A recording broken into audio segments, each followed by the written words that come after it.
என்னது உங்களோட வீட்டில் மல்லிகை செடிகள் இருக்கா? நான் கொடுக்கக்கூடிய இந்த 5 டிப்ஸை ஃபாலோ பண்ணீங்க அப்படின்னா வீடியோவில் பார்க்குற மாதிரி பூக்கள் பூத்து குலுங்குங்க. டிப்ஸ் நம்பர் 1, மல்லிகை செடிகளை பொறுத்த வரைக்கும் சன்லைட்டில் வச்சு வளர்க்கணுங்க. பொதுவாக நிறைய பேர் ஷெமிஷேடான பிளேஸில் இல்லை இண்டோரில் வச்சு வளர்க்கலாமான்னு திங்க் பண்ணிட்டு இருப்பீங்க. மல்லிகை செடிகளை பொறுத்த வரைக்கும் ஃபுல் அவுட்டோர் பிளான்ட். யாராவது எங்கேயாவது வச்சுருந்தீங்க அப்படின்னா ஃபுல் சன்லைட்டில் படக்கூடிய இடத்துல செடிகளை எடுத்து வந்து வைங்க.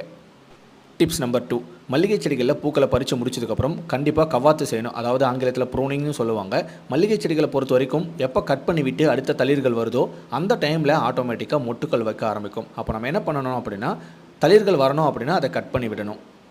டிப்ஸ் நம்பர் 3, மல்லிகை செடிகளில் ப்ராபகேஷன் பண்ணணும் அப்படின்னு நினச்சிங்கன்னா இதனோட தண்டு பகுதியை மட்டும் கட் பண்ணி மணலில் ஊனி வச்சா போதும், புது செடிகளை வந்து உருவாக்கிடலாங்க.